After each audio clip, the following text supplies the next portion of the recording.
দীঘার সার্বজনীন দুর্গা ও লক্ষ্মী পূজা কমিটি ৭৯তম বর্ষে এবছরের ভাবনা মায়াপুরের ইস্কন মন্দির।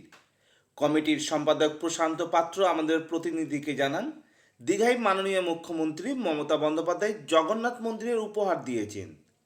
যেহেতু বাঙালিরা ধর্মপ্রাণ মানুষ, ধর্মে বিশ্বাস করে সকলেই, সে কারণে জগন্নাথ মন্দিরের সাথে সামঞ্জস্য রেখে আরও একটি বড় মন্দির মায়াপুরের ইস্কন মন্দির তারা পুজোর থিমের মাধ্যমে তুলে ধরেছে।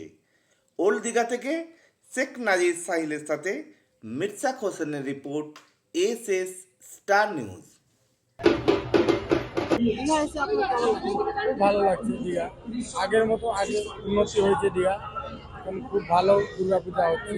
দীঘা এসে খুবই ভালো লাগছে, এখানকার সমস্ত পুজো মণ্ডপ সব ঘুরে দেখেছি। আর আমরা এসেছি দুদিনের জন্য আমরা এসেছি, কালকের ফিরে যাব। আর একটা স্বপ্ন ছিল, এর আগেও অনেকবার এসেছি, এর সাথে সাথে আমার একটা মনের তৃপ্তি পেয়েছি। আজকে সমুদ্রে স্নান করে খুব তৃপ্তি পেয়েছি।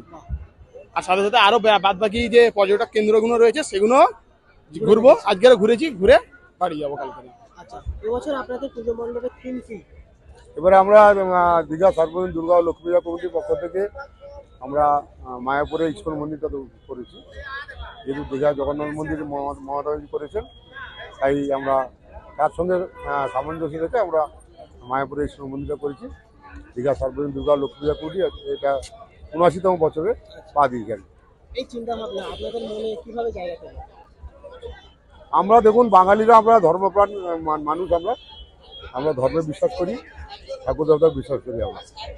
তাই দীঘাতে এত বড় একটা জগন্নাথ মন্দির মুখ্যমন্ত্রী উপহার দিয়েছেন, এটা দেখে আমাদের মনে হচ্ছিল যে আমরা আরেকটা মন্দিরকে পাশে রাখি, যেটা আমাদের পশ্চিমবাংলার মধ্যে আরেকটা সবচেয়ে বড় মন্দির মায়াপুর ইস্কন মন্দির, সেটাকে আমরা সবার সামনে তুলে ধরলাম এই চিন্তা নিয়ে। আজ সকাল থেকে আপনারা দেখেনি হয়তো, মানে প্রচুর পর্যটক দীঘা নেমেছে। রাস্তা দেখে যে প্রচুর রাস্তা ভিড় জমেছে, এবং আমরা সকালে অঞ্জলি চলছিল, সেখানে প্রচুর পরিমাণ পর্যটক এসে আমাদের অঞ্জলি দিয়েছেন এবং আমাদের ভোগও খেয়েছেন। আর এখন দেখছেন প্রচুর পরিমাণ পর্যটক, মানে ভিড় সামনে যাচ্ছে না, মনে করতে প্রচুর পরিমাণ পর্যটক নেমেছে। আপনার নাম? প্রশান্ত পাত্র, সম্পাদক, দীঘা সার্বজনীন দুর্গা ও লক্ষ্মী পূজা কমিটি। একটু দীঘা ঘুরতে এসে আমাদের খুব ভালো লাগে, আনন্দ লাগে, মাঝে মধ্যে আসি। এবারে ইসলাম যতগুলি অ্যাকচুয়ালি পুজো পণ্য সবগুলো আমার দেখা হয়েছে, সমস্ত পুজো সবগুলো দেখা হয়েছে, সবগুলো ভালো লেগেছে বলতে জগন্নাথ ধামটাই, মানে জগন্নাথ ধাম দর্শন করেছেন? হ্যাঁ দেখেছি, কিন্তু প্রচন্ড লাইন ছিল এখনো, আর কি দর্শনার্থী ভিড় ছিল? হ্যাঁ খুবই ভিড় ছিল। যেহেতু ওখানে এলাম না, এখন এদিকে চলে আসলাম।